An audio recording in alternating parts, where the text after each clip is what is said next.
एक बार फिर कहूँगा, उपकाराय साधु नाम। साधु उपकार शब्द का पर्यायवाची शब्द है। जिसका जीवन स्वयं के लिए होता ही नहीं है, उसके डिक्शनरी में स्वयं के लिए कुछ नहीं, उसका सार्वजनिक जीवन है। जैसे आग के ऊपर सबका अधिकार है, जल के ऊपर सबका अधिकार है, धरती के ऊपर सबका अधिकार है, उसी प्रकार से साधु के ऊपर सबका अधिकार है। चाहे उससे दीक्षा ली है या नहीं ली, सबका अधिकार है उसके। उसका जीवन स्वयं के लिए होता ही नहीं है, परमार्थिक जीवन होता है। साधु किसी की जाति नहीं पूछता। उसे क्या मतलब है? साधु का जीवन प्याऊ की तरह है। प्याऊ कभी ये थोड़ी कहे कि तुम कौन हो, हिंदू मुसलमान कौन। ना कभी अग्नि ने कहा, ना कभी धरती ने कहा, ना कभी सूर्य भगवान ने कहा। यही जीवन साधु का है, पूरा पन्ना भरा हुआ। यदि ऐसा कर सके तो साधु बने, संत बने, और दरवाजे पर आने वाले आगंतुकों को जिमा सके, लोगों को भोजन करा सके, माता पिता की देख रेख कर सके, अंत तक पति और पत्नी के जितने नियम हैं उन सब का निर्वहन कर सके, तो ही वह 7 फेरे में वह विवाह करे, गृहस्थ में पहुँचे। नहीं तो फिर गृहस्थ में जाने से फिर कोई मतलब नहीं है। बहुत लोग तो ऐसे होते हैं, ना गृहस्थ के लायक है ना महात्मा के लायक है। वो तो ऐसा बन गया है, ना इस घाट का ना उस घाट का। ऐसे लोगों का जीवन कष्टमय होता है, ना वो घर गृहस्थी के काम के, ना वो भजन के काम के। आसुरीय प्रवृत्तियां जीते हैं। इसके ऊपर बड़ा जोर दिया गया। उपकाराय साधु नाम गृहस्थाश्रम वासी नाम यथाच क्रियाते धर्मा या अद्वत कथयामी। तो भगवान व्यास ने बड़े अच्छे अच्छे शब्द डाले हैं। कहा आपके अंदर ईश्वर बनने की ताकत है। पूजा चरण की नहीं, पूजा आचरण की होती है। पूजा चित्र की नहीं, पूजा चरित्र की होती है। ऐसा कोई ग्रंथ नहीं है जिसमें चरित्र की महिमा का वर्णन न किया हो। रुपया पैसा गया कुछ नहीं गया, मकान दुकान गया कुछ भी नहीं गया। आप बहुत मंजिल खड़ा कर देंगे। स्वास्थ्य गया तो थोड़ा कुछ गया, हल्का सा स्वास्थ्य गया तो थोड़ा कुछ गया, और जिसका चरित्र गया उसका सब कुछ गया, उसके पास कुछ नहीं बचा। जिन पूर्व के लोगों की हम चर्चा करते हैं उनके पास चरित्र है। ऐसा कौन है जिस जानकी के सामने रावण न आवे?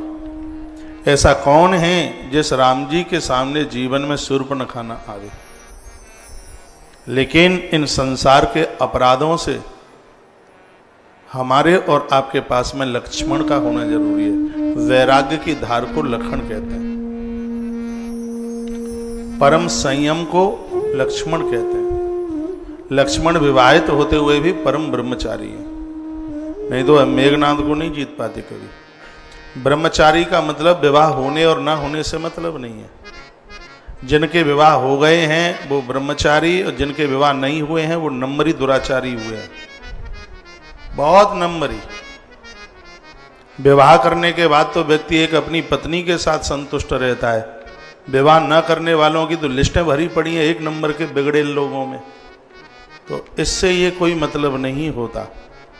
लक्ष्मण विवाहित हैं, परम संयमी हैं। रामचरितमानस में 2 बैरागी हैं और दोनों को पढ़ना बहुत ज़्यादा जरूरी है। एक बैरागी है हनुमंत लाल और एक बैरागी है लखन लाल। और ये देखो दोनों राम जी की सेवा में, दोनों राम की सेवा में।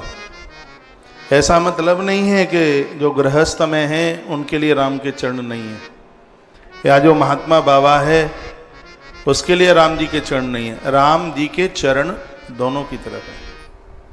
याद रखिएगा, दोनों का रूप एक जैसा है। सर्पों की मां इतनी सुंदर है जिसका नाम है, आपने रामचरितमानस के सुंदरकांड में पढ़ा हुआ है, सुरसा। परीक्षा हनुमान जी की भी होती है और परीक्षा लखन लाल की भी होती है। इधर सुरसा आती है तो इधर शूर्पणखा आती है। दोनों का कमाल देखिए आप। जब तक आप इस मामले में सावधान नहीं होंगे, संयमित नहीं होंगे, ओज तेज के साथ खड़े नहीं होंगे तो जीवन कभी भी बर्बाद हो सकता है। हम मानव हैं, ईश्वर ने हमें अकल दी है।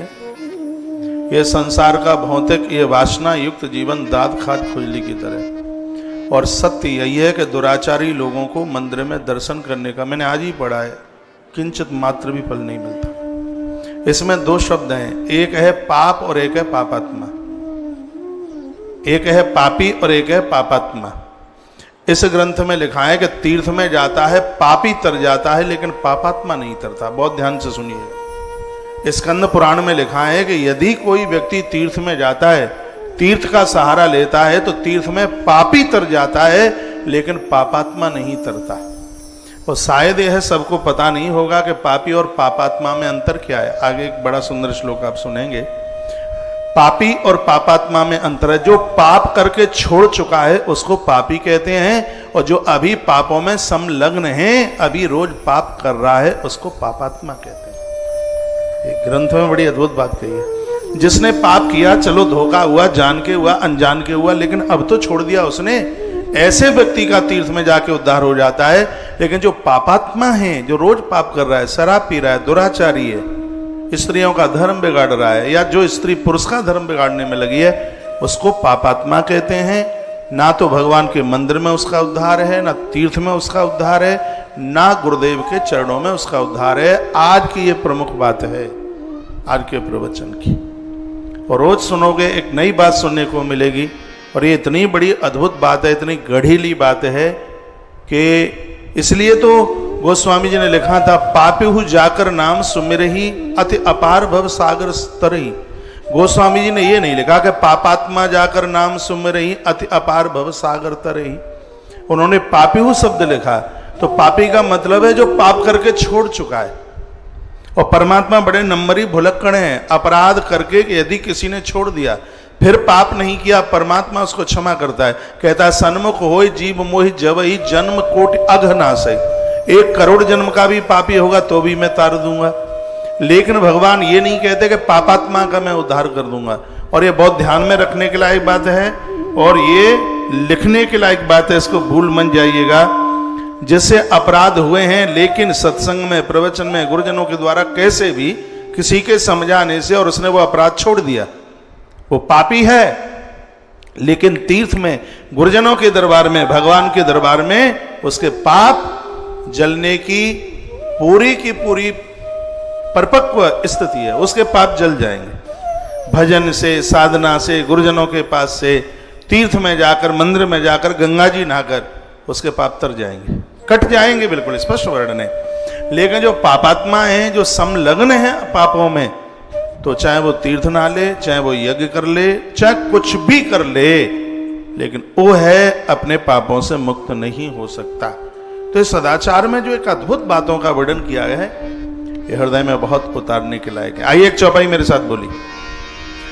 पापी हूँ जाकर नाम सुमिरहि, पापी हूँ जाकर नाम सुमिरहि, अति अपार भव सागर तर सन्मुख होई जीव मोह जवहि जन्म कोटि अघ नासै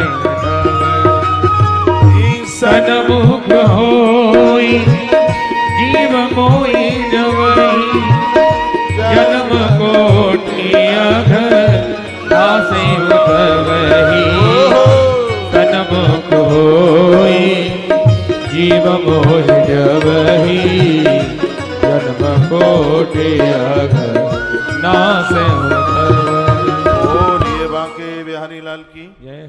मेरे फोन में एक मैसेज आया है, बहन दीपाली मिश्रा, तुमने लिखा है, धन्यवाद महाराज जी आपको इतनी अच्छी बात बताने के लिए।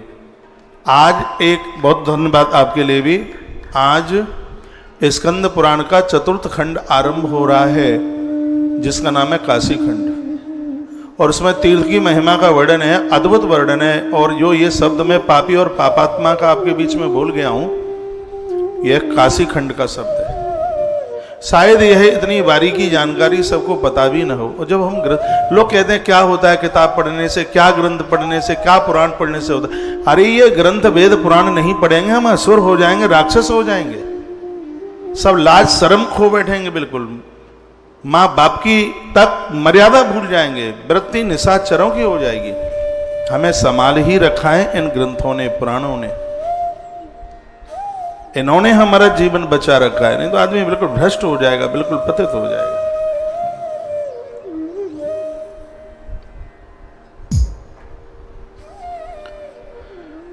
आज की कथा,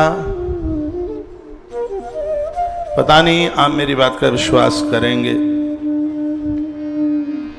जो आज काशी खंड आरंभ हो रहा है, 1 सेकंड में 1 लाख रुपया कमाए, मिनट तो ज्यादा हो जाएगा, 1 सेकंड में 1 लाख रुपया कमाने वाला व्यक्ति भी स्कंद पुराण के काशी खंड को सुनेगा, घाटा नहीं होगा। कथा के लिए टाइम नहीं मिल पाएगा, धन कमाने के लिए समय मिलेगा। ये कथाएं हमें देवता बना देती हैं। इन कथाओं का यह अपने आप में इतना बड़ा प्रभाव है, यह कथाएं हमें देव बना देती हैं, देवता बना देती हैं। देवता उसे कहते हैं जो देता ही रहता है, वह देवता है। टाइम न हो तो भी समय निकालकर, और यह कथा लगभग 1 बजे ही शुरू हो पाएगी।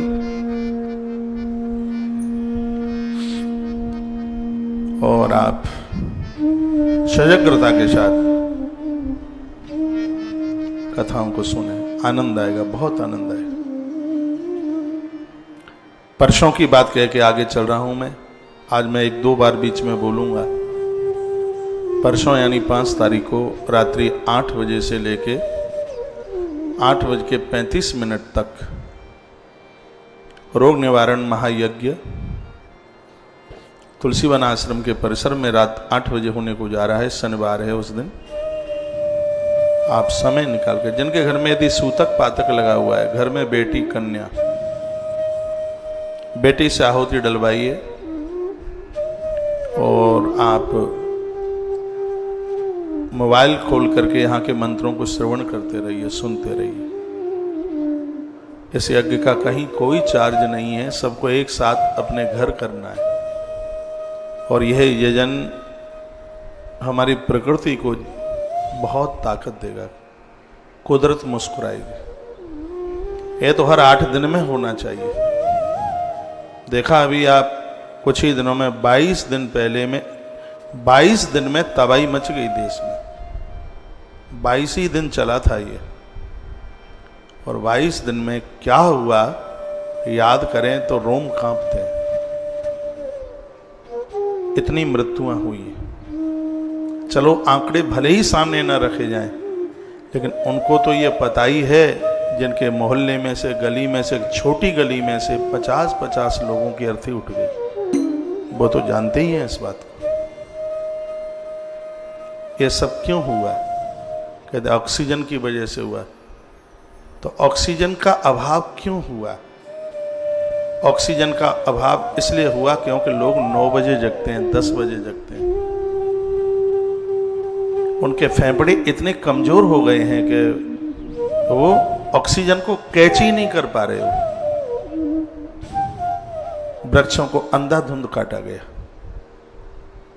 ये ऑक्सीजन का लेवल कम जाने का मतलब, मैं भी गणित और विज्ञान का विद्यार्थी रहा हूं, मैं कोपड़ आदमी नहीं हूं, भगवान की कृपा से मां शारदा को बहुत मानता हूं। आपके बच्चे विज्ञान में बहुत अपना मन रखते हैं, तो मैं भी एक ऐसा ही स्टूडेंट रहा हूं, मैं तो आज भी हूं। विज्ञान को बहुत आदर करता हूं मैं, और बहुत भारी फॉलो करता हूं। ये मेरा सब्जेक्ट रहा है। तो इतना तो मैं जानता हूं, लोग रात भर सोएंगे नहीं, नींद नहीं लेंगे, श्वास की बीमारी होगी उनका ऑक्सीजन का लेवल नीचे चला जाएगा। और आज यही तो हो रहा है। रात को सोते नहीं है, दिन में 10-10 बजे तक पड़े रहते हैं। जीवन को कूड़ा करकट बना लिया है। पहले अंगारे घर में जलते थे, उसके ऊपर घी डाला जाता था, आहुतियां डाली जाती थी, अग्यारी जिसको गांवों में बोलते थे, वह सब बंद हो गया।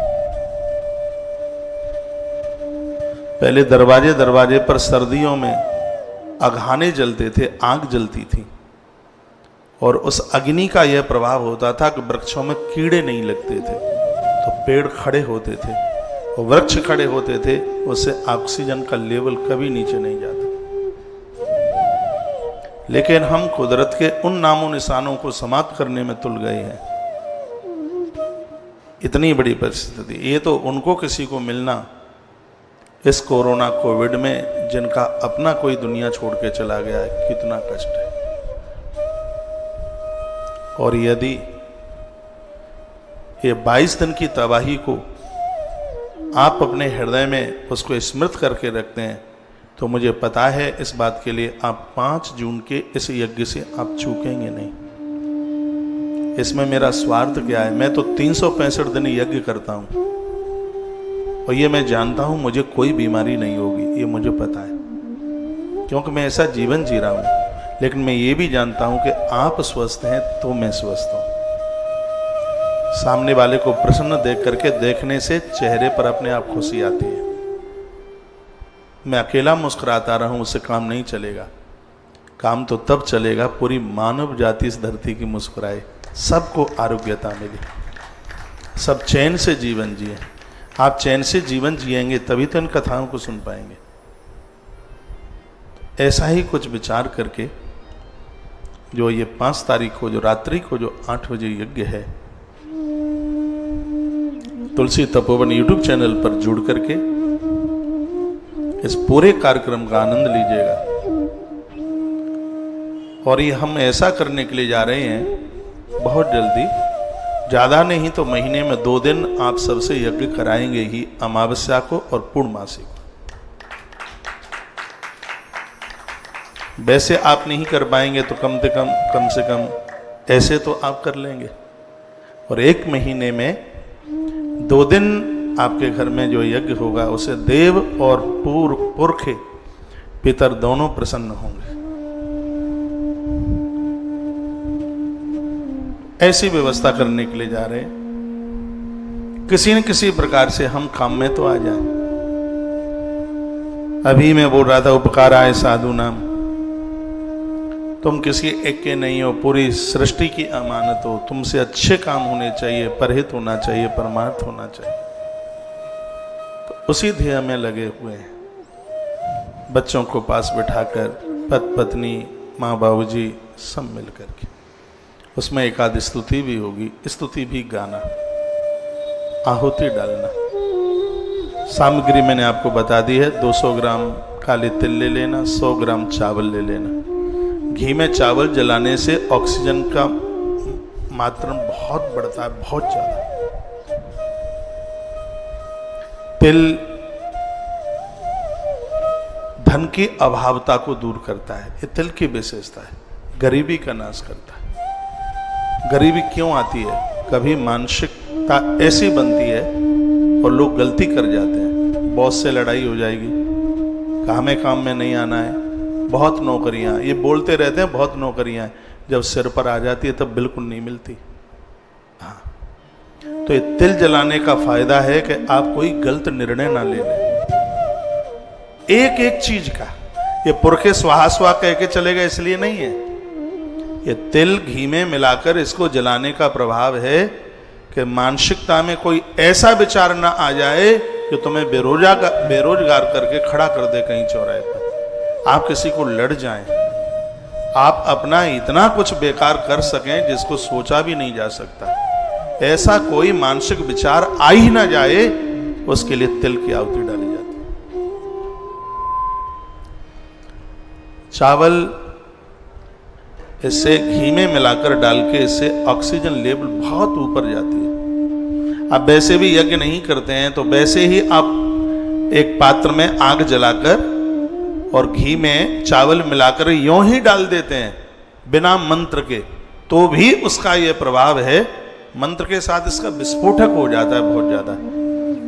और आप वैसे ही यों ही जला देते हैं उसको घर में, तो इससे ऑक्सीजन, श्वास के बीमार व्यक्ति है, कोई श्वास का बीमार, उसके लिए मैं बताता हूँ, उसको यह जलाकर थोड़ी उसकी नाक इसकी गंध पकड़े, उसको लाभ प्राप्त हो जाएगा। ये श्वास का जो बीमार आदमी होता है तो उसकी एक ग्रंथि ऐसी ही तो है जो सिकुड़ जाती है और वो श्वास नहीं ले पाती, और इसके द्वारा वो खुल जाती है, फिर आराम से वो श्वास लेता है। तो ये यज्ञ एक बहुत बड़ा विज्ञान है। वो संतों की सोच बहुत ऊपर की थी, जिस मृत्यु लोक में ये जन्म उतार के लाए थे भृगु जैसे महापुरुष,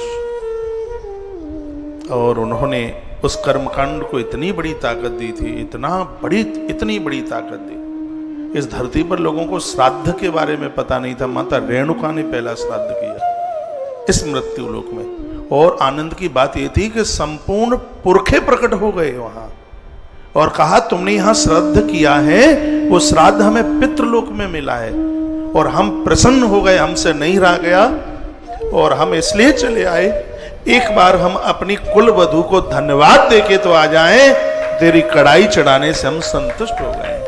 अब ये बातें कौन बताएगा, बताए? ये बातें हमारे ग्रंथों में है, ये हमारी ऋषियों ने, ऋषिकाओं ने जो ये सब परपाटी बनाई है, इसको मनगढ़ंत मन समझ लीजिए। ये हमारा दुर्भाग्य होगा यदि इसको हम मनगढ़ंत समझ लें तो। इसको इतनी बड़ी वो है ऋषिका हो गई, जमदग्नि की गृहिणी साक्षात सती थी भगवती, तो उसने सबसे पहला श्राद्ध इस मृत्यु लोक में जिस देवी ने किया, और ये प्रकट हो गए थे पुरखे वहां पर, पूर्वज, और तब से लेकर के आज तक वो श्राद्ध की जो परंपरा चलती आई है, लोग आनंदमय जीवन जीते हैं उसके द्वारा। अग्निदेव को जिस भृगु ने प्रकट किया, मृत्यु लोक में अग्नि थी ही नहीं।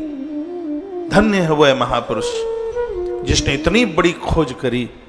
अग्नि ना होती तो हमारा और आपका सबका कैसा जीवन होता।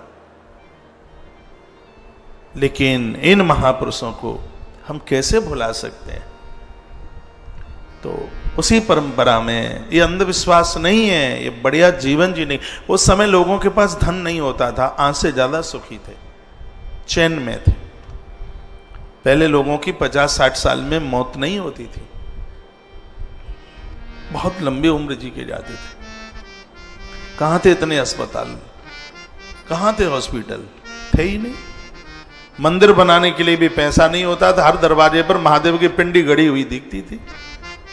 उन्होंने मिट्टी का चबूतरा बनाया, उसके ऊपर नदी की रोडी डाली, क्या कहते हैं उसको, बजरी। ईंट भी कहां थी, हाँ उन्होंने उसके ऊपर बजरी डाली, और बजरी में महादेव की पिंडी गाड़ दी। श्रद्धा उनकी देखिए, छोटे बच्चे से लेके बूढ़े तक शिवरात्रि करता था उस टाइम पे। और वो क्या कहते थे मालूम है, आज भोला पास है, वो शिवरात्रि भी कहना नहीं जानते थे। और भोग लगाने को कुछ नहीं होता था, बेरिया के बेर होते थे बस, महादेव उसके ऊपर ही रीत जाता था, अत खुश हो जाता था। आलू भी नहीं था उस समय, तो सिर्फ बेरिया का बेर होता था, वो झाड़ में से तोड़ करके ले आते थे, आलू बाद में आए। लेकिन धन्य थे वह है लोग, आज उनके लिए आंख में आंसू होते। आज की स्थिति को देख करके शायद वह भी रोते होंगे। आज तो सब नाटक नौटंकी हो गया है। मंदिर में भिखारी लोग खड़े हैं, भजना नंदी नहीं है, बस झोली फैलाए डाले हैं, हमें ये भी दे दो, बंगला दे दो, कोठी दे दो, कार दे दो। शांति कौन मांगता है, कोई नहीं मांगता। मंदिर खुलता है तो सब होठ फड़फड़ा करके मांगते। आदमी इंटरनेशनल भिखारी हो गया।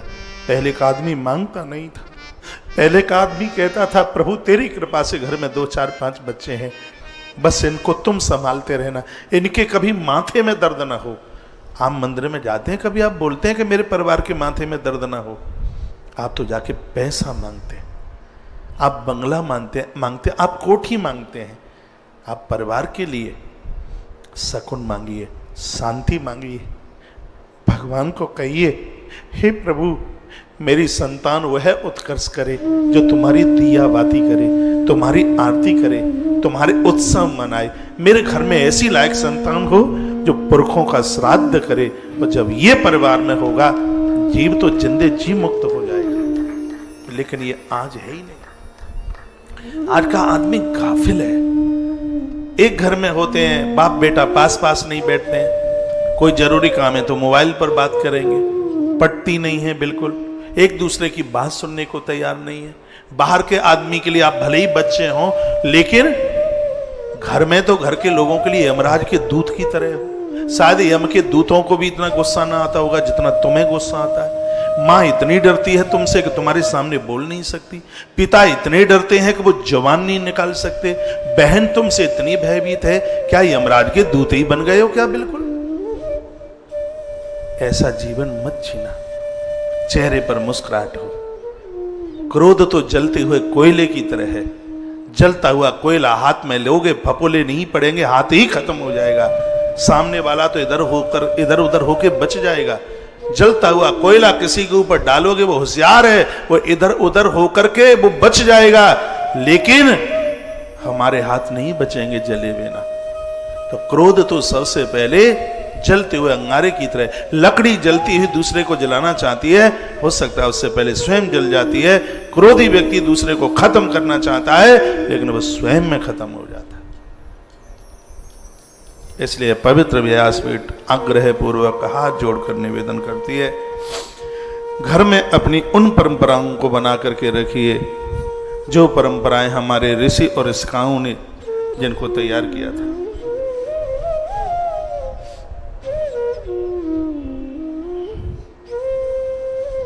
मैं निवेदन करना चाहूंगा कि तुम्हारे घर में चाहे कोई मीट खाता हो, चाहे तुम्हारे घर में कोई शराब पीता हो, तुम स्वच्छ हो, अपने हाथों से यज्ञ कीजिए, हवन कीजिए, प्रभु की पूजा मन छोड़िए, भगवान की आराधना मन छोड़िए। तुम्हारे करने से ही एक दिन ऐसा होगा कि वातावरण ऐसा होगा कि लोग हार जाएंगे और तुम जीत जाओगे। ये हार जाएंगे, तुम्हारी जीत हो जाएगी। ये दुर्योधन जैसे लोग चाहे कितना भी करें, कुछ भी, लेकिन जो इस धरती का अर्जुन अपनी इंद्रियों की लगाम गोविंद के हाथ में सौंपता है, तो विजय तो अर्जुन को ही मिलती है। विजय तुम्हें मिलेगी। बस एक सूत्र व्यासपीठ से दूंगा। अर्जुन ने 5 चीजें अपने पास रखी थी, लास्ट श्वास तक इन 5 को मत छोड़ना। बस सब कुछ तुम्हारे पक्ष में होगा, सब कुछ स्वयं भगवान तुम्हारे पक्ष में होगा। अर्जुन बंदा इतना होशियार निकला, उसने अपने जीवन से 5 चीजें नहीं छोड़ी। उसने धर्म नहीं छोड़ा, आत्मबल नहीं छोड़ा, उदार मन नहीं छोड़ा, पवित्र बुद्धि नहीं छोड़ी, और उसने दया नहीं छोड़ी। ये 5 चीजें अर्जुन ने अपने पास में रखी। और इस जगत में उसी व्यक्ति को तरक्की मिलेगी जो इन 5 चीजों को संभाल के रखता है, अपना धर्म, आत्मबल, उदार मन, पवित्र बुद्धि और दया का भाव। नहीं आई बात समझ में?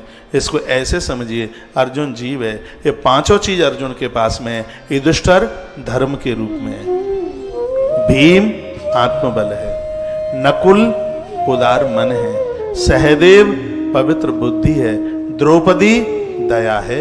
जिसके पास ये 5 चीजें होंगी, द्वारका का कृष्ण उसकी इंद्रियों के रथ को संभाल लेगा। और जिसको फिर कृष्ण संभाले, भैया उसका कौन क्या बिगाड़ सकता है? घर के दुर्योधन शराब भी खाएंगे, मुर्गे भी काटेंगे। घर के दुर्योधन शराब भी पिएंगे, मुर्गे भी काटेंगे, और भी उल्टा पुल्टा करेंगे, लेकिन तुम्हें अर्जुन बन करके दिखाना है। धर्म भी अपने पास रखना है, आत्मबल भी रखना है। मैंने इन 5 सूत्रों को अपने जीवन का गुरु माना है, और मैं दिन में एक बार यह सोचता हूं कि मेरे जीवन से 5 कहीं दूर तो नहीं चले गए।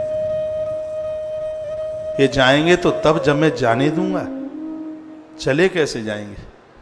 मैं तो इनकी टांगों से लटक लूंगा, धर्म को नहीं जाने दूंगा, अपने आत्मबल को नहीं जाने दूंगा, उदार मन को नहीं जाने दूंगा, पवित्र बुद्धि चली कैसे जाएगी? मैंने अपनी बुद्धि को अपनी बहन बनाया है, कैसे चला जाने दूंगा मैं अपनी भगनी को अपने पास से? मैंने दया को अपनी माँ बनाया है, मैं अपनी माँ को अपने पास से नहीं जाने दूंगा। ये मैं अपने ही लिए नहीं है, मैं सबके लिए बोल रहा हूँ। जिनके पास ये 5 चीजें होंगी, द्वारका का कृष्ण उसके साथ होगा। और जब द्वारका का कृष्ण साथ होगा, दुर्योधन दुर्गुण उसका कुछ नहीं बिगाड़ पाएगा, जीव को विजय प्राप्त हो जाएगी। और जो जगत को जीत ले उसी को अर्जुन कहते हैं। जगत को जीतने के लिए जिंदगी के रथ में जगदीश का होना जरूरी है। जगत को जीतने का मतलब है कि जगत के दुर्गुण तुम्हें छू ना पाए। और इस संसार को, दुर्गुणों को जीतने के लिए बहुत तकलीफें आएंगी। अभिमन्यु चला जाएगा। अभिमन्यु का जाने का मतलब यह है कि मोहग्रस्त होकर तुम लक्ष्य को तो नहीं भूल जाओगे। कभी कभी घर में, परिवार में इतनी सब बहुत बड़ी घटनाएं हो जाती हैं, पर इस कोरोना काल में बहुत हुई। तो उसका मतलब ये नहीं कि आप ईश्वर को भूल जाएं। अभिमन्यु जवान बेटा 16-17 साल का चला गया। अर्जुन के मन में कभी भी बात नहीं आई कि मैं कृष्ण का इतना बड़ा पुजारी हूं और मेरा पुत्र मेरे हाथ से चला गया। अर्जुन ने यही कहा था, और इससे भी बड़ी घटना होने वाली थी, लेकिन मेरे ऊपर दामोदर कृष्ण की कृपा थी कि वो थोड़े में ही निपट गई है। इतनी बड़ी घटना होने के बाद भी अर्जुन के मुंह का यह शब्द था। और भक्त वही है कि बहुत बड़ी तकलीफ में आकर के भी वो हिलता नहीं है, उसे भक्त कहते हैं। दिक्कत परेशानियां आएंगी, अर्जुन की तरह अपने आप को मजबूत करना सीखिए। और इन्हीं सब कामों के लिए एक भी नहीं है कैमरे पे,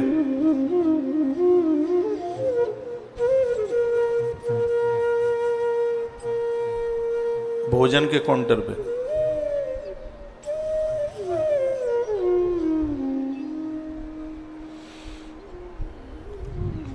एक बार जयकारा लगाइए, बोले बांके बिहारी लाल की जय हो, भक्त वत्सल भगवान की जय हो, जय जय श्री राधे श्री राधे जय जय श्री राधे श्याम।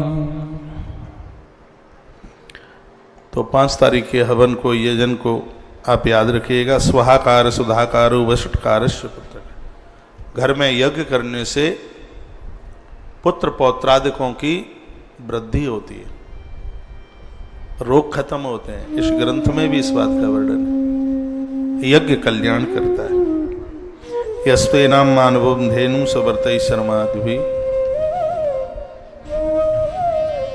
मानव के सदाचार में गौ माता को नित्य पोषण, गरीबों को भोजन प्रसाद, इसमें तो ये वर्णन किया गया है,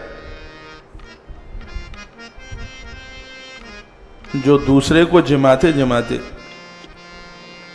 स्वयं भूखा रह जाए। ये बात मैंने पहले भी बोली। ईश्वर खुद उसके यहां कटोरा लेके आ जाता है, अन्नदाता मेरे भी कटोरे में कुछ डाल दो। पूजयन्ते न रह सकत्या तेने बातो विमुच्यते। ऐसा व्यक्ति जगत में पूजित हो जाता है। अतिथिम तत्र संप्राप्त अर्घपादोदके न च। आने वाले अतिथि का आदर करो, मान सम्मान करो, उनको जिमाओ। और अतिथि को नहीं जिमा सकते हो तो आज ही बाबाजी बन के हरिद्वार चले जाओ। यदि तुम्हारे घर में अतिथि के लिए रोटी नहीं है, चूल्हा जलाने का अधिकार नहीं है, बिल्कुल भी नहीं। आने वाले अतिथि के लिए, मेहमान के लिए आपके कनस्तर में आटा नहीं है और आप खुद खाते हैं, उसके लिए है, तो इस स्कंद पुराण के ब्रह्मखंड ने कहा है कि तुम घर में रहने के लायक नहीं हो। घर छोड़ो आज इसी समय, उतार दो गृहस्थ को, तो घर छोड़ करके चले जाओ कहीं किसी तीर्थ में। गृहस्थी को चाहिए वो खुद भूखा रह जाए, लेकिन दरवाजे पर आने वाला व्यक्ति भूखा ना चला जाए। देहली पर कोई आवे तो प्रसन्नता होनी चाहिए, अति प्रसन्नता होनी चाहिए। यहां पर ये रोजाना काउंटर लगता है, हमें क्या किसी से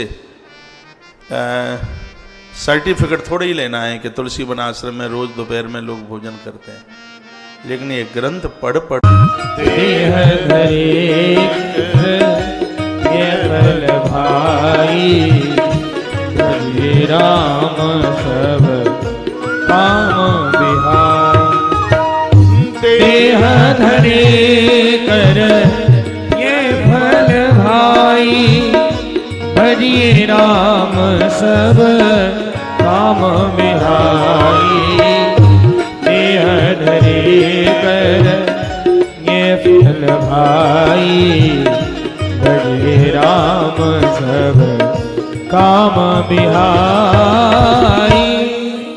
यही शरीर धारण करने का मतलब है कि हम उनके काम में भी आ जाएं जिनको हमारी जरूरत है।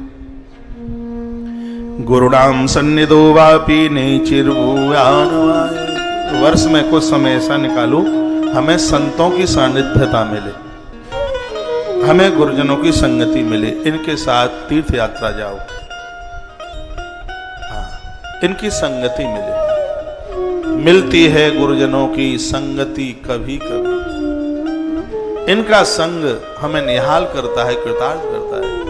घर गृहस्थी के तो काम होते ही है, लेकिन फिर भी टाइम निकालते रहिए।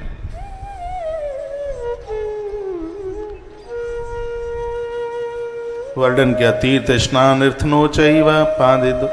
अब यहां पर एक मातृ शक्ति के लिए, कल भी आप सुन ही रहे थे, माताएं घर को कैसे धाम बना देती हैं। देखो यहां कितना सुंदर लिखा है, उस नारी को शीघ्र ही अश्वमेध यज्ञ करने का फल मिलता है जिसको घर के लोगों को छोड़कर बाहर से आने वाले व्यक्ति को भोजन बनाकर उन्हें जिमाने का सौभाग्य प्राप्त होता है। तत्काल अश्वमेध यज्ञ करने का फल उसे मिलता है,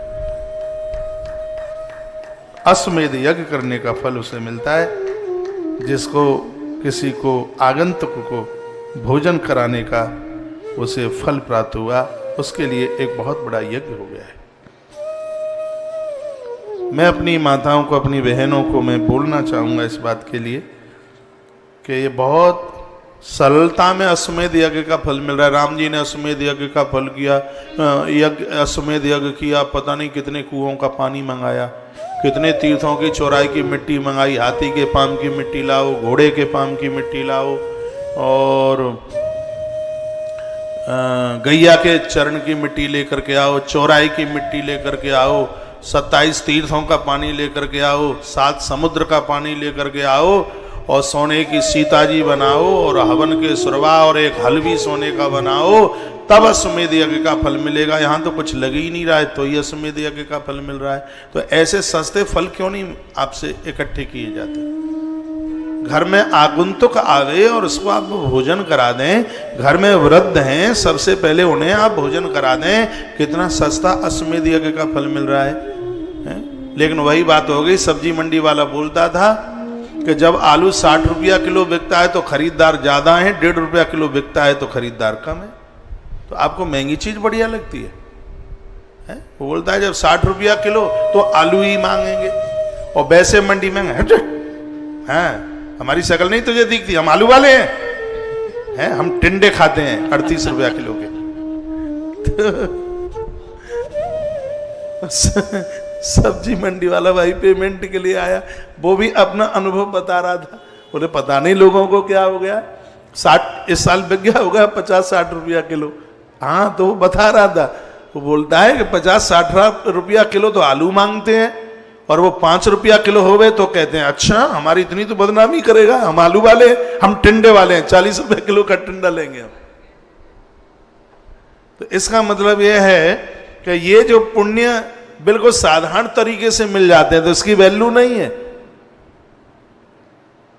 जो अश्वमेध यज्ञ, बड़ा आनंद आ रहा है ये कहने में, इतने सरल तरीके से मिल रहा है। माता पिता को भोजन पहले उन्हें पूछ लो, चलो वो जीमते नहीं है, बात अलग है।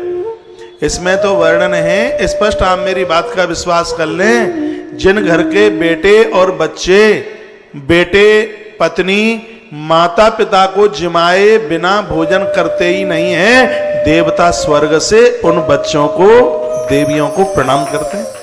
यह ग्रंथ का दर्शन कर लो, और जिसे विश्वास नहीं है ऊपर आके देख लो। मैं अभी संस्कृत में उन्हें श्लोक दिखा दूंगा, ये कर लो दर्शन। इतना सस्ता धर्म मिल रहा है, इतना सस्ता पुण्य मिल रहा है, और वो भी बटोरा नहीं जा रहा। राम नाम की लूट है, लूट सके तो लूट लो। हाँ, पता नहीं है आगे का क्या से क्या होगा। जो पिछले साल आज की तारीख में थे वो आज नहीं है इस दुनिया में, उन्हें पता भी नहीं था कब किसके लिए क्या हो जाए मालूम नहीं है। इसलिए कृपया सावधान, भगवत भजन से, अच्छे कार्यों से, सदाचार से दूर मत भागिए, बिल्कुल भी दूर मत जाइए। ऐसा संदेश, ऐसा संकेत ये कथाएं हमें दे रही हैं। कुछ उन माताओं के लिए बात करी है जिनको पति नहीं है धरती पर, बोलते हैं कि जिनको पति नहीं है, क्या वो अपनी कन्या का कन्यादान नहीं कर सकती? 1000% करती हैं। क्या वो पूजा नहीं कर सकती? 1000% कर सकती हैं। क्या वो 11 का व्रत नहीं कर सकती? 1,00,000% एकादशी का व्रत कर सकती हैं। क्या वो तुलसी की पूजा नहीं कर सकती? 10,00,000% तुलसी की पूजा कर सकती हैं। वो तीर्थ यात्रा नहीं कर सकती? 10 करोड़% तीर्थ यात्रा कर सकती हैं। क्या वो हवन नहीं कर सकती? 100 करोड़% वो हवन कर सकती हैं। मेरे पास अध्याय खुला रखा है इस बात के लिए, और इस बात के मैं तो बहुत खिलाफ हूं। जिन माताओं को पति नहीं है, तो मैं पता है कि वो जीवन अपना कैसे निखार रही है। किसी साधु से साधुता उसकी कम नहीं है। हाँ, पति के जाने के बाद यदि कोई स्त्री दुराचारणी हो गई है तो वो बिल्कुल करने की अधिकारिणी नहीं है, उसका लगेगा भी नहीं। पति के जाने के बाद वह अपने धर्म को बचाए बैठी है। उसके एक फूल को चढ़ाने पर पूरी धरती दान करने का सौभाग्य प्राप्त हो जाता है। सुन लो बात, फिर रिपीट कर रहा हूं। पति के अभाव में, पति के ना होने पर जिसने अपने धर्म को संभाला है, एक फूल भगवान को चढ़ाती है। ग्रंथ में लिखा है संपूर्ण धरती का दान करने का पुण्य उसे प्राप्त होता है। एक गुणवती की कथा आप सुन गए हैं कार्तिक मातम्य में। उसका पति भी नहीं रहा था। उसने तुलसी के वृक्ष लगाए थे, तुलसी की पूजा की थी, उसने एकादशी की थी, वो कार्तिक नहाई थी, उसने दिए जलाए थे। उसका परिणाम यह था कि अगले जन्म में वो भगवान श्री कृष्ण की 8 पटरानियों में से एक सत्यभामा बनी थी। ये कथा 4 दिन पहले आपने सुनी है। इसलिए तो मैं कहता हूं कि इन कथाओं को बारीकी से सुना करें आप, तो उन प्रश्नों का समाधान अपने आप होता है।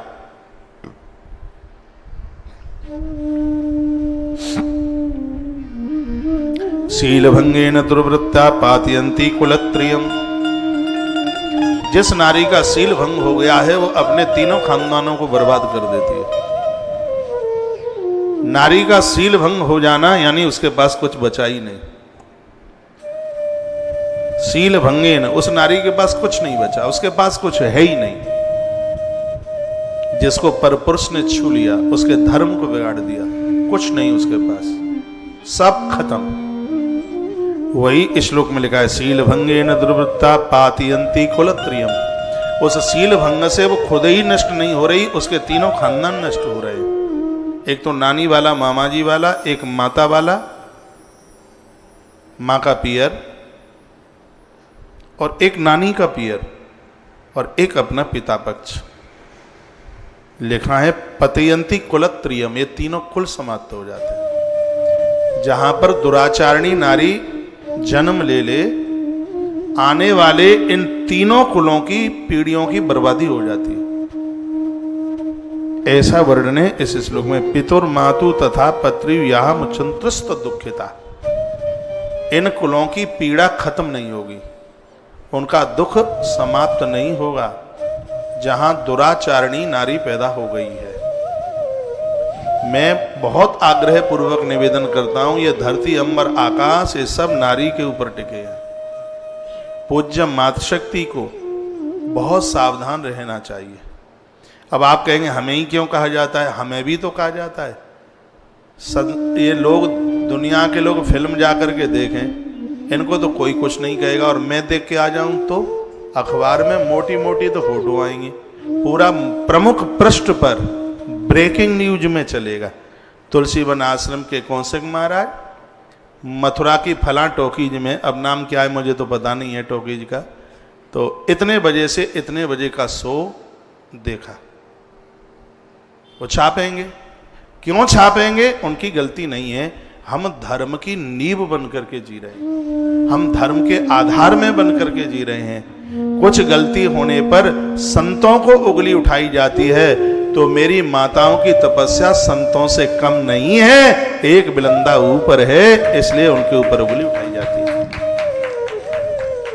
इसलिए आप कभी बुरा ना माने कि हमें ही क्यों कहा जाता है। आप नहीं होगे तो सृष्टि होगी ही नहीं। आप हैं तभी तो सब कुछ है, आप नहीं है तो कुछ भी नहीं है। इसलिए इन ग्रंथों ने ज्यादा से ज्यादा पूज्य मातृशक्ति को सावधान किया। गाड़ी किसी गलत रोड पर जाती है और सामने वाला व्यक्ति खड़ा है, तो जो पीछे बैठे हैं वो व्यक्ति उनको थोड़ी कहता है, ड्राइवर को कहता है, सुन आगे रास्ता टूटा है, रास्ता ऐसा है, गाड़ी खड्डे में ना चली जाए, ऐसे मुड़ना, ऐसे जाना, आगे जाना। वो ड्राइवर को ही वो बोलता है। तो आप इस जिंदगी की गाड़ी को ले जाने के लिए आप इस प्रकृति में एक ड्राइवर का काम कर रहे हैं। ये ग्रंथ तो चौराहे पर खड़े हुए उस सलाहकार की तरह हैं, इसलिए ये आपको सलाह देते हैं कि तुम्हें ऐसे जाना है, ऐसे नहीं जाना है। ये सलाह आपको इसलिए दी जा रही है, इसलिए बिल्कुल बुरा ना मानिएगा। कितना मजबूत श्लोक है, इसमें इतना वजन है। सील भंगे न दुर्वृत्ता पातयंती कुलत्रयम, जिस नारी का सील भंग हो गया है उसके तीनों कुल बर्बाद हो जाते हैं, बर्बाद क्या, खत्म हो जाते हैं। इसलिए बहुत सावधान। पतिव्रताया चरणों यत्रस्तस्तपदुद्भवा सातीर्थ भूमर्यानेनी तेना भारी तपस्त पावना। पतिव्रता नारी जहां चरण रखती है वही स्थान अपने आप में तीर्थ बन जाता है। पतिव्रता नारी के चरण की धूल माथे से कोई लगा ले, मस्तिष्क का दर्द बंद हो जाएगा, ग्रंथ में लिखा है। मानसिक विकार समाप्त हो जाएगा, ग्रंथ में लिखा है। कल या परसों मैंने बोला है, गंगा दुनिया का तारण करती है, लेकिन गंगा के पापों को दूर वह नारी करती है जो पतिव्रता है। भूल करके भी बेकार दोष मस्तिष्क में आना नहीं चाहिए। ग्रही ग्रही किन्नार्यः रूपा लावण्य गर्भतः। ये नहीं है कि घर में बहू आ गई है सो घर घर में फेरी लगाओ। सुन, अरे बहू है तो काम करेंगे, चल आ इधर आ जा, अपना तो चौपट आ गई, अब कर आई, अब तू और आ जा।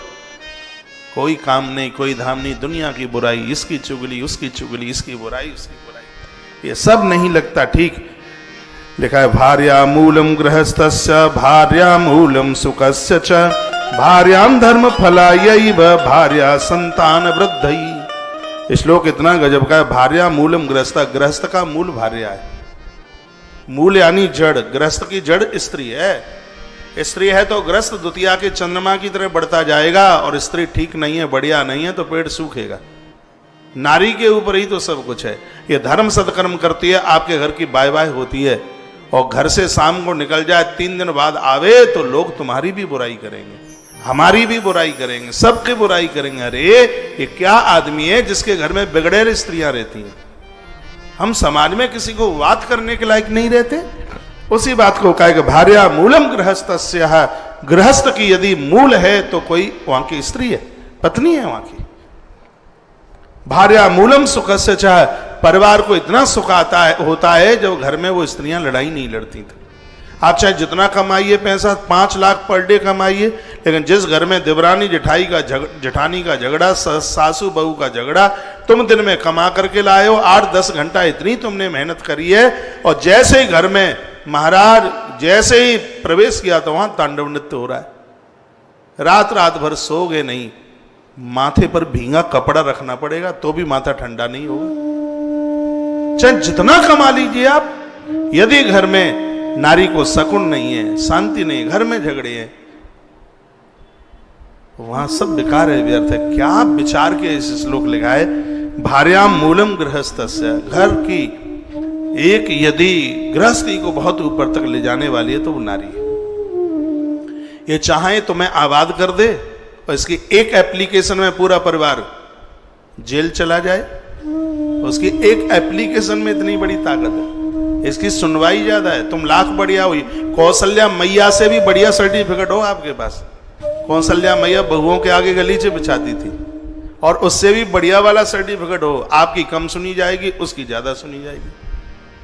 ये दहेज के जितने भी ये केस होते हैं, 95% तो झूठे ही होते हैं, 95% झूठे होते हैं, और ये सबको पता है।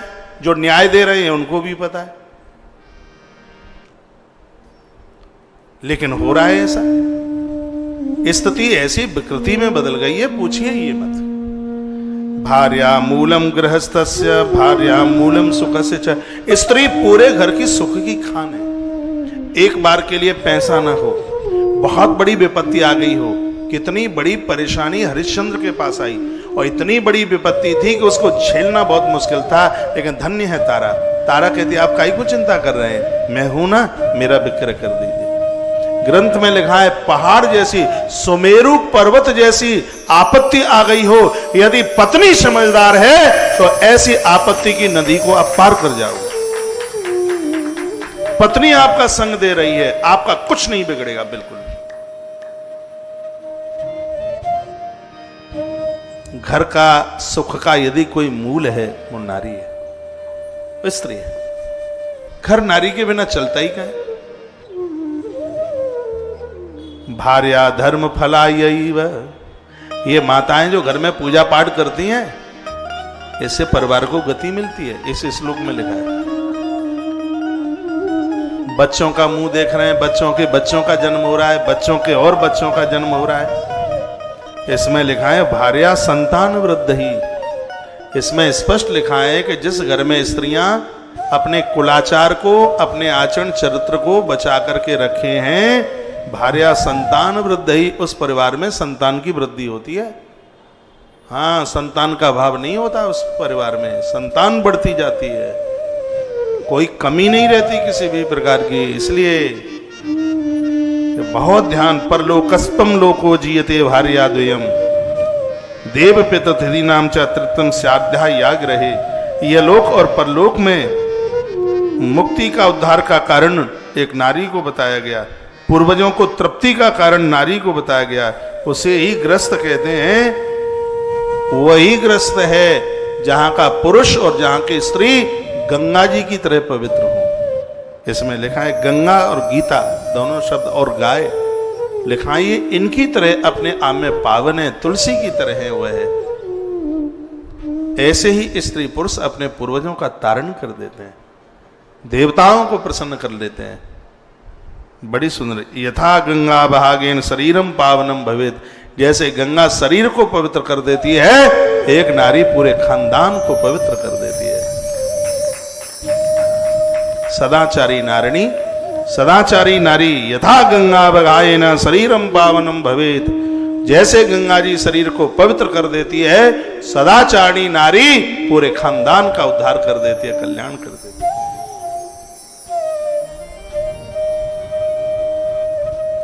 परमात्मा को कहिए कि घर में एक बेटी हो, लेकिन बेटी ऐसी हो जो तीनों कुलों को पावन करने वाली हो, पवित्र करने वाली हो। बेटी का जन्म इसलिए लोगों को बढ़िया नहीं लगता क्योंकि सब डरते हैं कि यदि इसने कहीं गलत रास्ते पर पांव रख दिया, बेटा बिगड़ेगा तो एक कुल बिगड़ता है और बेटी बिगड़ेगी तो तीन कुल बिगड़ते हैं। बहुत ध्यान से सुनिए, बेटा बिगड़ा है तो पिता का ही कुल बिगड़ेगा, मामा के यहां और नानी के यहां कोई उसका असर नहीं है। लेकिन बेटियां बिगड़ती है तो तीन कुल बर्बाद होते हैं। बेटा तारता है तो एक कुल तारता है और बेटी तारती है तो तीन कुल तारती है। ये भी तो बात है। इसलिए ऐसी बेटी चाहिए जो तीनों कुलों का तारण कर दे, ऐसी बेटी चाहिए। तो ऐसी अद्भुत इन कथाओं का वर्णन किया गया है। अब पता नहीं आपको अच्छा लग रहा होगा कि मेरे ऊपर गुस्सा आ रहा होगा। अब गुस्सा भी करो तो करो, वहां से मोबाइल तोड़ के तो मेरे पास तक पहुंच नहीं सकते, टीवी का शीशा तोड़ के आ नहीं सकते, लेकिन बात इसमें कोई गुस्सा वाली होगी भी नहीं। चाहे वो मेरी बहन हो, चाहे आपकी बहन हो, वो कोई भी हो, ये बात तो सबके लिए। फिर कहूंगा, बेटा बिगड़ता है तो एक कुल बर्बाद होता है, बस पिता का।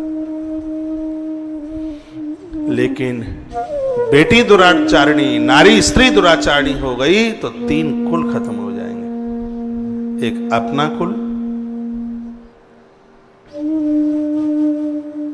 और एक पत्नी के पियर का कुल, दो, और एक पत्नी की सासू का कुल, उसका पियर, ऐसे तीन कुलों की बात कही गई।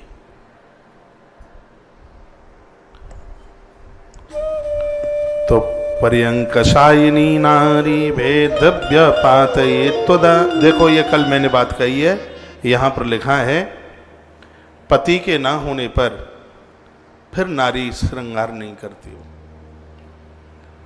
वो बालों में कंघी नहीं लगाती, और जो भी श्रृंगार है वो नहीं करती, वो बटन नहीं करती, हाथ में मेहंदी नहीं लगाती, वो है पाँव में महावर नहीं रचती,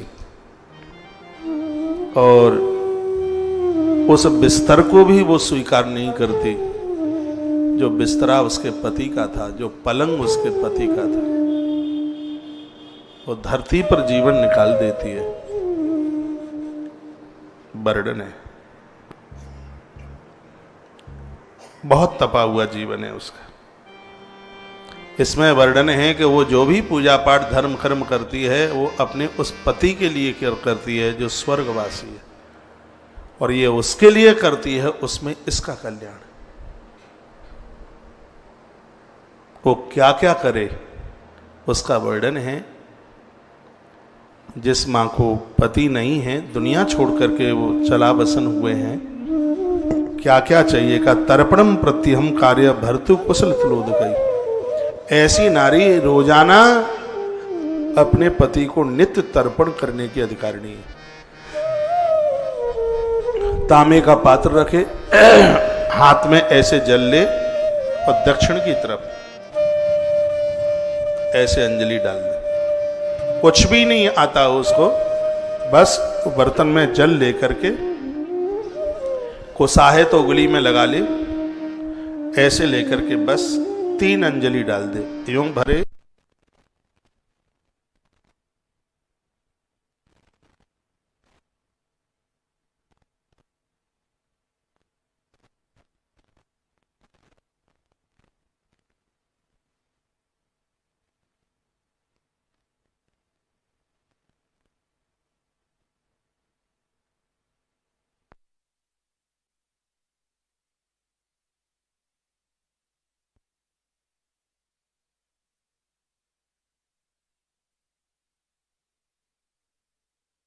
जय हो श्री हनुमंत बलवंत महाराज की जय हो। जय जय श्री राधे जय जय श्री राधे श्री राधे।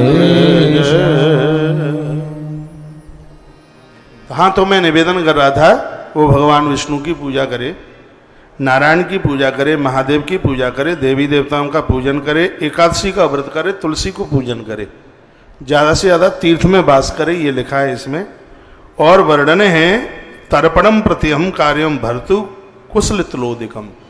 तिल पानी में डालकर उपलब्ध हैं, तो जल में डाल करके तिल डाल करके अपने पति के लिए 3 अंजलि ऐसे भर के ऐसे डालें, यूं ऐसे। ये वर्णन है, ये काम करें। नैवांगोद्वर्तनम कार्यम स्त्रिया वेदभ्या क्वचित। शादी विवाह उत्सव फंक्शन में वो नृत्य ना करे, नृत्य ना करे, क्योंकि अंतिम श्वास तक वो अपने पति के दुख को भूल नहीं पाती। गंध द्रव्यस्य न भोगो नैवं कार्यास्तथा क्वचित। इत्र इत्यादि का सेवन न करे। विष्णु संपूजनम कार्य पति बुद्ध्यान च अन्यथा।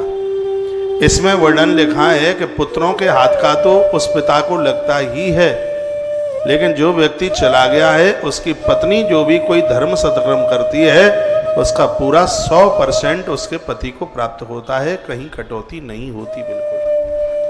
और उसको क्या करना चाहिए सुनो, जब जब बैसाख का महीना आवे तो अपने पति के लिए एक कुंभ घड़ा अन्न से या जल से भर करके दान में जरूर दे। और मेरी व्यासपीठ बिना प्रमाण के कोई बात नहीं करती। बैसाखे जल कुंभांशः, कुंभ मटके को कहते हैं। बैसाख के महीने में इस प्रतिपदा से लेके लास्ट पूर्णिमा तक, पूर्णमासी को घट की बड़ी महिमा है इसमें। तो वह अन्न से भर के या फिर जल से भर के बैसाखे जल कुंभांशः अपने पति के निमित्त वो एक घड़े का एक घट का दान जरूर करे, इससे उसको तृप्ति मिलती है। और क्या लिखा है, कार्तिके घृत दीपिका। वैसे तो सबके ही लिए है, लेकिन विशेष रूप से जिन माताओं को पति नहीं है, वो दुनिया छोड़ करके चले गए हैं, तो पूरा 30 दिन घी का दिया, इसमें घृत शब्द लिखा है, कार्तिके घृत दीपिका, मैं वही बात करूंगा जो प्रमाण में है। इसमें लिखा है कि कार्तिके घृत दीपिका, अपने पति के लिए पूरा कार्तिक का 30 दिन वह घी का दिया दोनों समय जलाए, सुबह भी और शाम को। जहां भी उसका पति होगा उसके कष्टों का निवारण होगा, और जब कष्ट अपराध निवट जाते हैं तभी ही जीव का द्वारा से जन्म होता है, तभी उसको द्वारा जन्म मिलता है। ये छोटी छोटी बातें ये उसको जहां भी है उसको वो मुक्त कर देती। पत्नी को अर्धांगिनी का दुनिया संग छोड़ सकती है, पत्नी साथ नहीं छोड़ती। पत्नी के न होने पर, पति के न होने पर वह अपने पति के लिए ये काम करे। मागे धान्य तिलोत्सर्ग स्वर्ग लोके विशेषते, माघ के महीने में पूरे 30 दिन, भले ही थोड़े थोड़े, पूरे 30 दिन चावल बांटे पति के निमित्त। चावल बांटे, और तिल की गजक कुट्टी लिखी है इसमें, तिल कुट्टी, वो भी गुड़ की, ये लिखी है, लिखा है इसमें, तिलहा कुट्ट सर्ग स्वर्ग लोके विशिष्यते, इससे उस जीव को स्वर्ग लोक की प्राप्ति होती है। ये वो बातें हैं जो अनभिज्ञ हैं, पता नहीं है। मैं कोई आपको उपदेशक बनकर के नहीं यहाँ से कुछ बोल रहा हूँ, ना कोई बहुत बड़ा पढ़ा लिखा समझ करके मैं अपने आप को कोई विद्वान समझ के नहीं। जो बातें आज समाज भूल चुका है, मैं तो सिर्फ उन बातों को याद दिला रहा हूँ एक ग्रंथ के माध्यम से। ग्रंथ सामने रखे हूँ, श्लोक बोल रहा हूँ, संस्कृत भाषा बोल रहा हूँ, इससे ये पता लग रहा है कि मेरी कही गई बात 100% प्रमाणित है। इसलिए मैं ज़्यादा से ज़्यादा संस्कृत का प्रयोग करता हूँ, ग्रंथ को सामने इसलिए रखता हूँ, मैं प्रमाण के साथ बता दूं कि जो मैं जहां से बात कर रहा हूं, यह फला फला ग्रंथ में ये बात इस प्रकार से कही गई। ये बहुत बड़ा अपराध हो रहा है। वैदव्य नारी को जिसको पति नहीं है, कहा तू मंदिर नहीं जाएगी, तो पूजा नहीं करेगी, तो उपवास नहीं करेगी, तो फिर क्या करेगी वो बताइए भाई। उसको जितना अपमानित इस समाज में किया जाता है, वो वैसे भी बेचारी दुख के मारे लदी हुई है, तुम और ओछी बातें उसको बोलते हो। वो दिया नहीं जलाएगी, और इसमें लिखा है कि पूरा महीना दिया जलाए वो। अब किसकी बात सही मान ले?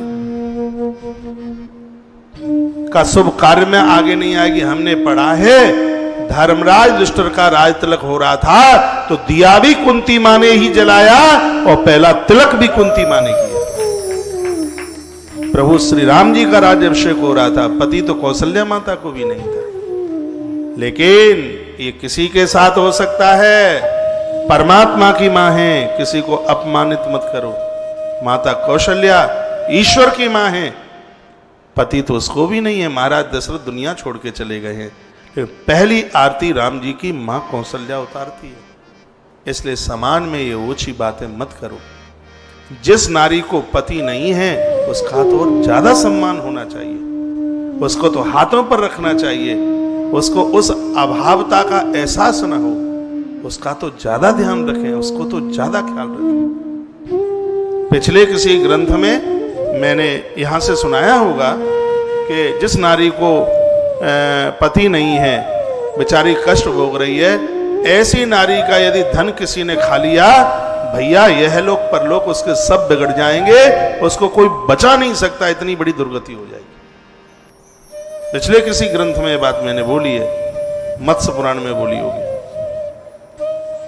तो उस नारी को अपमानित मत कीजिए। बैसाखे कार्तिके मासे विशेषा नियमाचरित, स्नानम दानम तीर्थ यात्राम पुराणम श्रवणम। बताया गया कि वह माताएं विशेष रूप से सुने जिनको पति नहीं है, पुत्र नहीं है, परिवार नहीं है, बिल्कुल अकेली हैं। वो बैसाख का महीना, कार्तिक का महीना, माघ का महीना ज़्यादा तरह से वो तीर्थ में निकालें, स्नान तीर्थ में करें, दान करें, तीर्थ यात्रा करें, और पुराणम श्रवणम मुहु, इसमें वर्णन है वो जो कथाएं सुनती हैं उस कथा का पूरा फल उसके पति को प्राप्त होता है, भले ही वो कहीं भी हो। लिखा है पुराण श्रवणम मुहु। उसका फल पूरा उसके पति को प्राप्त होता है। पुराणम श्रवणम मुहु, उसका पूरा फल उसको प्राप्त होता है।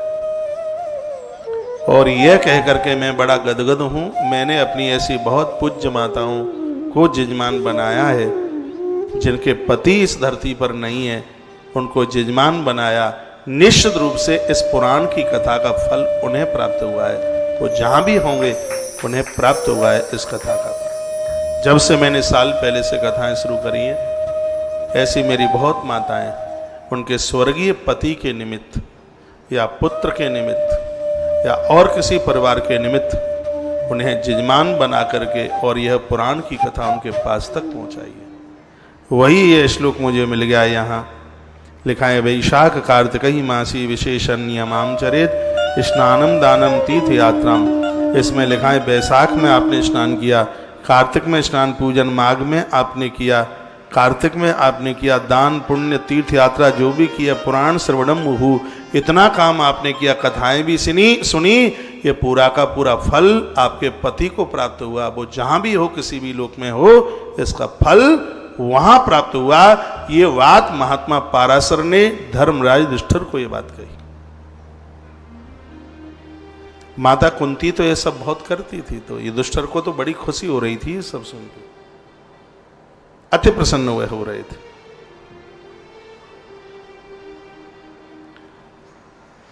पौने 1 बजने वाला है, अभी 1 बजे कथा कटप होगी इधर सत्संग टीवी पर। तत्काल आप तुलसी तपोवन यूट्यूब चैनल पर जुड़ जाना, इसलिए क्योंकि हम आज काशी खंड को आरंभ करेंगे। और जब काशी खंड की आप कथा सुनेंगे, स्कंद पुराण में जब आप काशी खंड की कथा सुनेंगे, आप कहोगे महाराज जी आनंद हो गया है। और ये अभी आज सोमवार की भी तो अभी कथा है, कल नहीं हो पाई थी। सोमवार की महिमा, शायद इस कथा को आप सुन के सोमवार ही शुरू कर देंगे। सोमवार को अभिषेक करना ही नहीं भूलेंगे। सोमवार की इतनी बड़ी महिमा है, आज की कथा में वह आप सुनेंगे। 7 तारीख को ही सोमवार पड़ रहा है, जैसे अभी सोमवार निकला है उसी प्रकार से 7 तारीख को इस महीने के द्वितीय सोमवार में भी अद्भुत महारुद्रा अभिषेक का आयोजन गौतीर्थ तुलसी तपोवन गौशाला में है। आप आ सकें तो पहुंच के अभिषेक कीजिए, रास्ता वास्ता सब खुल गए, पहुंच के कर लें। यहाँ पहुंच के नहीं आ सकते हैं तो हमारे आचार्य ब्राह्मण लोग आपके निमित्त, पूर्वजों के निमित्त, परिवार के निमित्त यहां से महारुद्राभिषेक करेंगे। धरती पर देवताओं की बहुत पूजा है, मैंने पहले भी बोला है, अभी भी बोल रहा हूं, आगे भी बोल रहा हूं। महारुद्राभिषेक से ऊपर कुछ नहीं है, जो भी है वो सब नीचे है, इसके ऊपर कुछ नहीं है। सबसे लास्ट जो कुछ है, सबसे ऊपर है, वह महारुद्राभिषेक है। यहाँ विद्वान ब्राह्मणों के द्वारा सार्वजनिक अभिषेक नहीं है, जितने जजमान उतने ही अभिषेक हैं, उतने ही अभिषेक है, महारुद्राभिषेक। तो आश्रम के सभी नंबर चालू हैं और ये नाम बहुत जल्दी पूरे हो जाएंगे। आश्रम के नंबरों पर कांटेक्ट करते हुए नाम लिखाकर कृपया गोत्र जरूर लिखाएं। मैसेज में भेज सकते हैं, मैसेज किया है तो कांटेक्ट फोन पर ना लिखाएं, और फोन पर लिखा दिया है तो फिर मैसेज ना करें, क्योंकि अभी पहले भी 1-1 लोगों के 2-2 नहीं 3-3 अभिषेक हो गए। आश्रम का नुकसान होता है, हुआ आपके निमित्त है, और आप सहयोग राशि 1 की ही जमा कर पाएंगे, तो उसमें भी फिर दिक्कत है। आपको पहले रजिस्ट्रेशन मिल गया है तो द्वारा के कांटेक्ट में बोल दीजिए, यदि यहाँ से कोई रजिस्ट्रेशन नंबर जाता है तत्काल कह दीजिए हमें रजिस्ट्रेशन नंबर प्राप्त हो चुका है। इस सेवा में भी आप जरूर सहयोगी बनिए।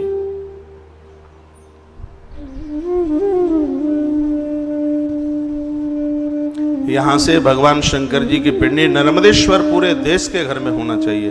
जो सनातनी लोग हैं सबके घर में नर्मदेश्वर, क्योंकि हर पिंडी के ऊपर चढ़ा हुआ प्रसाद चरणों तक नहीं ले सकते, लेकिन नर्मदेश्वर को वरदान है, इसका नाम बाणलिंग है। भगवान नर्मदेश्वर के ऊपर चढ़ा हुआ प्रसाद चरणों तक भक्त लेने का अधिकारी है उसमें। एक बात मैं और निवेदन करूंगा, घर में एक से ज्यादा धातु के जैसे 2 पारदेश्वर मंदिर में नहीं रख सकते आप, 2 पीतल के शिवलिंग नहीं रख सकते, 2 तांबे के नहीं रख सकते, 2 स्फटिक के नहीं रख सकते। लेकिन नर्मदेश्वर भगवान को वरदान है, एक से ज्यादा कितने भी रख लीजिए। देखो कितना इसमें आनंद है। पहले से तुम्हारे घर में एक पीतल का है, एक स्फटिक का है, एक पारद का है, वो रखा रहने दीजिए, उसको अलग मत कीजिए। यहाँ से प्रसाद में भगवान नर्मदेश्वर एक पहुँच रहा है, उसको रख दीजिए। फिर द्वारा पहुँच गया है, आप आराम से रख सकते हैं, कोई दिक्कत की बात नहीं है। नहीं तो आप अपनों को भी किसी को दे सकते हैं। घर घर में भगवान पूजें, परिवार को बहुत शांति मिलेगी, बहुत आनंद मिलेगा। तो उसके लिए आश्रम के नंबरों पर कांटेक्ट करते हुए, संपर्क करते हुए आज ही अपना नाम और गोत्र लिखा दीजिए। गोत्र लिखाते ही कई पीढ़ियों के लिए ये पूजा पहुंच जाती है। तुलसी वन आश्रम इसी 5 तारीख से पर्यावरण दिवस है, वृक्ष लगाने के लिए जा रहा है, जिसकी व्यवस्थाएं कर ली गई हैं। कल हमारे यहाँ पेड़ों की गाड़ी भी आ रही है, वृक्षों की। बिना टीम के तो कोई काम होता नहीं है। परसों से वृक्षारोपण होगा। इस प्रकृति को हरा भरा करने में आप भी सहयोगी बनिए। अपने पूर्वजों के निमित्त, अपने पुरखों के निमित्त, परिवार के निमित्त आपके घर से भी वृक्ष लगे। वृक्ष तो देश का कहीं भी खड़ा हुआ है, यह तो धरती को फायदा ही पहुंचाएगा। ये प्राणवायु देगा, ऑक्सीजन देगा। एक पेड़ लगाना 10 पुत्रों को पालना है, एक वृक्ष काटना 100 लोगों की हत्या की तरह है। ऐसा वन पर्व में लिखा है महाभारत में। तो यहाँ 4 वर्ष में लगभग 1 वृक्ष तैयार होगा लगा करके। उसकी सहयोग राशि 3 वृक्षों के लिए 2150 रुपया, 2 वृक्षों के लिए 1500 रुपया और 1 वृक्ष के लिए 750 रुपये का सेवा सहयोग रखा गया है। इतने में ही नराई गुड़ाई और 4 वर्ष तक वृक्ष का लालन पालन सब उसी में ही है। आपकी जेब के ऊपर कोई लोड भी नहीं पड़ता। और मैं तो कहूँगा इतना बढ़िया काम है, सहेली से उधार मांग करके भी यदि ऐसे कार्य में जुड़ जाओगे तो फायदा होगा, बहुत बड़ा प्रॉफिट होगा, हानि बिल्कुल नहीं होगी कुछ भी। हम प्रकृति के ऋण से उऋण होंगे। आज आश्रम इन सेवा कार्यों में लगा हुआ है। आप वृंदावन तक आए हैं, अपनी गाड़ी से ही निकल जाना एक बार वृंदावन की परिक्रमा में। जगह जगह आपको पानी की टंकी धरी हुई दिखी होंगी, जानवर पानी पी रहे होंगे, बंदर, गौ माता जगह जगह रखी हो पूरी परिक्रमा में। 13.5 किलोमीटर की परिक्रमा है वृंदावन की। एक भी जगह ऐसी नहीं होगी जहां 1 किलोमीटर में लगभग 3 से 4 हैं 1 किलोमीटर में, ज़्यादा ही होगी, कम नहीं है। 1 किलोमीटर के आंकड़े में ये तो मुझे 1 किलोमीटर में 10 बता रहे हैं। ये तो मुझे बोल रहे हैं महाराज जी हमने हर 100 मीटर के ऊपर 1 रखी है। चलो मैं उनकी ना मानूं, मैं अपनी मान लूं। और आंकड़ा आ भी सकता है, इसलिए आ सकता है क्योंकि हमने 325 टंकी रख दी है और परिक्रमा है 13 किलोमीटर की। तो उस हिसाब से, लेकिन उसमें ऐसी भी जगह हैं वो परिक्रमा मार्ग से बाहर हैं, वो कॉलोनियों में रखी हैं। फिर भी हम ये आंकड़ा लेकर के जा रहे हैं। आप पूरा परिक्रमा लगा करके देखिएगा। और अभी यह काम बराबर चल रहा है। जैसे जैसे वो टंकियां बनती हुई जा रही हैं उनको रखा जा रहा है। इतनी टंकी रखने के बाद अभी 200 टंकी तो हमारे पास बनी रखी है और उनको कहीं कलर हो रहा है, कहीं नाम लिखे जा रहे हैं, काम चल रहा है। तो ये जो हो रहा है प्रकृति के लिए, इसमें सबका आत्मकल्याण है। ये मूक जीव हैं, ये भी जल पी करके इनको कितनी संतुष्टि है, हृदय से कितना आशीर्वाद देंगे। ये बोल तो नहीं सकते लेकिन अपने हृदय में भावना वो भी रखते हैं। तो आज तुलसी वन आश्रम ऐसे अपने सेवा कार्यों में लगा हुआ है। ये आप देख रहे हैं, यहाँ प्रोडक्शन चल रहा है, निर्माण हो रहा है। ये टेलीविज़न पर आप देख रहे हैं, ये यहाँ टंकी बन रही है। ये बनाने वाले भी महात्मा जी हैं, इनको बड़ा शौक है टंकी बनाने का, लेकिन बाजार के रेट में से हम इनको टंकी पर 10 रुपया ज़्यादा ही दे रहे हैं। ये नहीं कि साधु है तो उसका कहीं पैसा काटा जा रहा हो, नहीं। तो ये निर्माण हो रहा है, अच्छा लग रहा है, बहुत बढ़िया लग रहा है। ये भी मेरे ही अंदर मन में ये बात आई कि इन टंकियों पर कलर करके पहले इसके ऊपर डिस्टेम्बर किया है और जो होता है वो सब उसके ऊपर कलर हो, तो ये सुंदर भी लग रही हैं। चलते हुए हर आदमी की निगाह इसके ऊपर टिकती है। गैया और ये बंदर तो इतने होशियार हो गए हैं, ये कहीं भी हों पानी पीने के लिए अपने आप ही पहुंच जाते हैं वहाँ। पेट भरने की योग्यता परमात्मा ने सबको दी है, सबको दी।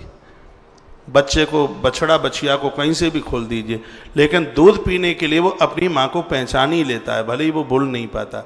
पेट भरने की होशियारी तो ईश्वर ने सबको ही दी है, सबको दी है, सबको। तो रात्रि को मैं लौट करके आ रहा था गौशाला से, तो ये भाई मुझे मेरे पीछे जो था वो कहता है कि महाराज जी ये गैया दिन में इधर उधर घूमती है और पानी पीने के टाइम पर टंकी के पास अपने आप आ ही जाती है। मैंने कहा पेट भरने की योग्यता तो परमात्मा ने सबको दी ही है। तो बड़ा अच्छा लग रहा है सब सेवा कार्य में। तो आप सोमवार के अभिषेक के नाम भी लिखा लीजिए और इस सेवा कार्य में भी आप सहयोगी बने। धीमे धीमे नंदीशाला की भूमि का, उसकी रजिस्ट्री करने का टाइम आ चुका है, उसमें भी आप सहयोग करते हुए ये सौभाग्य कमाएं। शाम की कथा में आपके पवित्र नामों का अनाउंस होता है, तो आप सभी नंबर चालू है 9258031399, 92 580 31 399, 92 580 41 399।